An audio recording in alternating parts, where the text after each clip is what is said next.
I think for me, as photography and creativity started first, of course, and like my grandmother set that in me because there was so much craziness going on in my world, and as a kid, and she would always like, have these great stories to tell, and she basically implanted creativity in me, and she would give us these little gallery shows in Puerto Rico in the little rainforest area at Jayuya. We would sketch and paint and do all these things, and she would have them there to show like the town and her friends and stuff, and I thought that was really cute.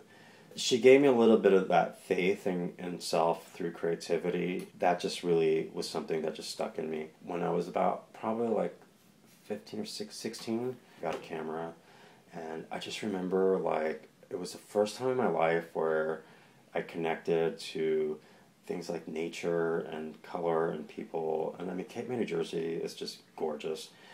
And and then I went back to Jersey, went back to school, and decided to get more involved in photography, but instead I chose drugs and alcohol, and I quit school. And and then I led a very colorful underground life. I basically took off and threw myself into club scenes and go to these like Suzanne Barsh parties, and I remember just like we were always protected by the drug dealers up the street, because if we gave the drug dealers the hallway or the front of the place to do their thing, they would protect us from thugs or any other shady things happening. So we'd walk around in these metallic thongs and capes, before Cher, of course. And awesome. And club culture was just on fire because like that thing called AIDS was happening. People were dying, and New York City was just on fire with creativity. Like, I think for me, I really was inspired by all that too. Even though I put down the camera and I chose this party life, in the back of my head, I was still sucking in the visuals. You know what I mean? I was just just absorbing it all. And I ended up going back to Philadelphia, and then I was just a hot mess. The party was up, and I ended up getting sober, and totally changed my life. And I did it through Alcoholics Anonymous. And it's funny because all these people that I thought were dead or like, hated me, I walked into this room for the first time and I saw most of them in there. They were happy, joyous, and freaking free. Mm-hmm. And that freaked me out. Wow. And the photography thing really took a while to get back to, because I had to bust my nut with drag for all these years. It wasn't until Sarah died that I really was to the point of like, what the F am I doing? Because, not saying drag is bad, but it was just like, I am putting all this energy into drag, I'm not being self-supportive. It's funny because Sarah, before she died, she left me a letter, and in it she said, I want you to follow your creative dream, and if you can't find it in yourself, know someone will be put in your place. And I was like, I don't want a relationship. I thought that's what she meant, and I was so like, everything was black and white to me. There was no gray areas. I got a call about a friend's karaoke party at the Mint, and something in me was like, just go. So I went, and then I went there to support my friend Jason, and then my friend Andy was there, and he introduced me to Wendy Testu. She's an amazing artist here in San Francisco, photographer. We sat there and we chatted for the longest time, and then she was like, oh, you have to meet Marianne. She's an amazing photographer. You guys would be great together. Again, it's one of those things like, oh yeah, I'm sure somebody's just talking out of their ass, like most people do. Did you already know of her, Marianne? No. Okay. Not at all. I was like, okay, great. So then Wendy set a meeting for Marianne and I to meet, and Marianne and I ended up meeting at Mommy Toby's, which is down the street, on a gorgeous sunny day. And I was sitting at the cafe with Veronica Klaus and David, aka Glamamore, and I remember like turning around because I saw this woman walking up with this big, wild, gorgeous, curly hair and this beautiful face, and she had these rockin' boots, and she was so stylish. And one was, I was excited because I thought that was her, and then the other thing was, she was like a reincarnation of Sarah. Oh my God. So it was just like, wow. Whoa, right? Wow. I meet with her. I didn't want to tell her that, and I didn't want to spook her. So we talked and talked and talked, and it was magical. The conversations and about what she was doing and her excitement for it. We fueled each other. You know, it was really phenomenal. Then it began. We started off as doing the portraits. We had talked about put a book together, but let's just focus on seeing where we go, work together. We did, can't remember the order right now, but it was me, Peaches Christ, Kitty, Tennessee, Veronica Klaus, all these people. And we were so fortunate because we had Mike Finn, who has this amazing house. He allowed us to come in and photograph in there and just do magical things. And so it was beautiful because, again, here we have community coming together to say, okay, you may not have money, this is what I have, it's yours.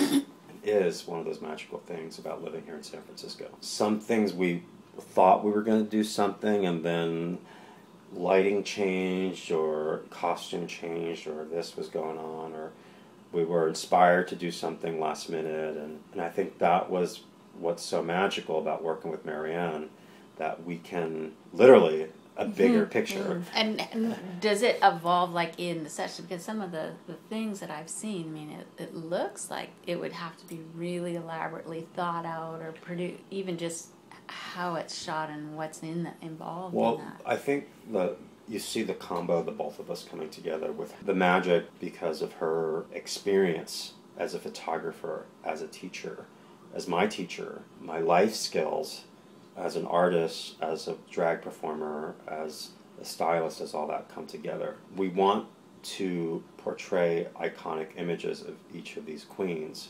These images are going to last even after we're dead. So, you know, it's also showing to people, book isn't like, we're not these fancy, super well-known artists or stars be on our own heads, but like in the bigger world, you believe in it enough that it's going to happen. And I've seen that in my friends. I want to show kids that you don't need money, that you don't need all this big equipment, that you can do it on a low budget, and you can do it with asking friends or family or create all these things. I believe in the project. The book is fabulous. When we decided that we had enough to make a book, there were so many life lessons to learn in the process of this. You know, unless you have that somebody to financially back you right away, it's easy to just not do it. Because you see all this work in front of you, like, wow, like, now what? Like, it's gonna invest in this and blah, blah, blah. And we tried to go and get a book publisher, do it, and maybe one was interested. It was more that thing, why drag? And it's this constant question that I keep being asked, why drag? Why drag? Why drag? And to me, it's like, why drag the name and why not celebrate it? It's something that has been in our lives since the beginning of time. Jesus wore a dress. So did Mary. So, I mean, I think I never want to back down, going back to Glam Gender, the magic of that experience. Because it's not just a book, it's the experience that Marianne and I had with these queens. We had the most amazing writer also. His name is Bill Picture from San Francisco, and he did the most gorgeous write-ups for each queen. And we also had this magnificent behind-the-scenes photographer, Tanya Silver, who came in, I think, like our second year, and started doing some behind-the-scenes photography towards the back of the book. You'll see. So how did you get involved with Heroes with Bling with the Market Street Gallery? Heroes with Bling, they contacted me and they asked me if I would be interested. Actually, they contacted Marianne and I would be interested in showcasing and celebrating drag culture in my San Francisco. And I think I'm the perfect candidate for that because I am one of those drag personas, and also I photograph. My specialty is drag and celebrity, and I don't know, I think it's great. It's awesome, and I get to work with Michael. His tile work is amazing, and he's celebrating drag culture as well. And I think it's awesome. It's Gay Pride Month, and what an honor to be showcased for Gay Pride in San Francisco. We have an amazing show coming up on June 23rd from 6 to 8 at Market Street Gallery. Yeah, it's great. It's low-key and it's fabulous. There's lots of eye candy and some wine and soft drinks and some good music. I'm really looking forward to it. Me too. I'm super excited about that. I mean, I came to your opening and it was amazing. Wasn't that wild? Yeah. So fabulous. Those queens in the window showcasing themselves, I know. performers, and then we had all these people that came in and really were interested in the work, in myself and in Marianne and Glam Gender and in Michael. And my biggest worry today is like, what do I wear? What I You know? What was really exciting about the opening reception was CBS News did an interview on me and Michael, and that was pretty amazing. More of those questions, why drag? You know, maybe I'll start a book called Why Drag. Yeah, You know, definitely. and interview everybody, and maybe we'll work on this Yeah, together. we'll You work know? on this together. Yeah. Joint project. Yeah. We'll do a series on Dorothy's Closet. Yeah. Why drag? Why drag? We have some beautiful pieces there. We also have the book, which is available at www.glamgender.com. You can go to Books Inc. in the Castro and purchase your book.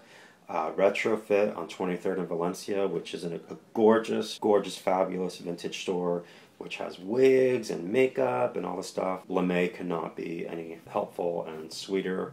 The book's out there and our work is out there, and get to go look at it, purchase it, tell a friend about it, help support your local queens. We have to pay back this money. Help us. In my perfect world, in my perfectly flawed world, people would find inspiration in my work, in me, and would want to purchase the pieces or the book to help support the cause of a bigger picture. Get it? Picture? Picture. It's all about the picture. It's all about the picture. Because I don't think God, Goddess, Buddha, anything higher than me makes one this awesome and creative to just be defeated. You know, community, that's how I get to the next level. Yeah, I'm going to sound like Sally Struthers. And please give to your local artist. Support Glam Gender. Support Jose A Guzman Colon. Show up at Heroes in Bling. It's very important. It'll be an awesome gay pride kickoff party.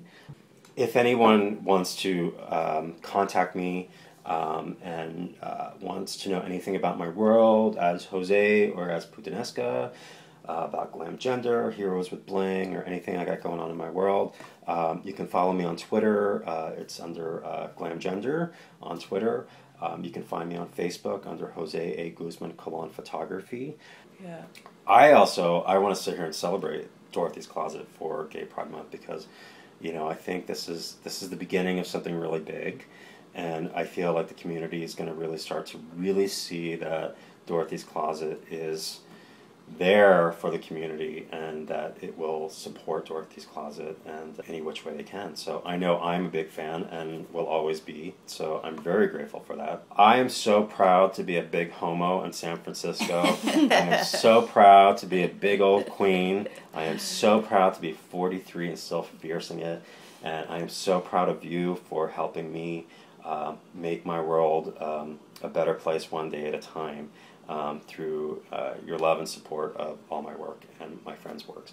So can't wait to see you, Heroes with Bling, on June 23rd from 6 to 8 at Market Street Gallery. Ladies, thank you. And Thank you. so thrilled to be a part of your lives. And let's just We keep love being- you. We love you too. Let's make it work. All right.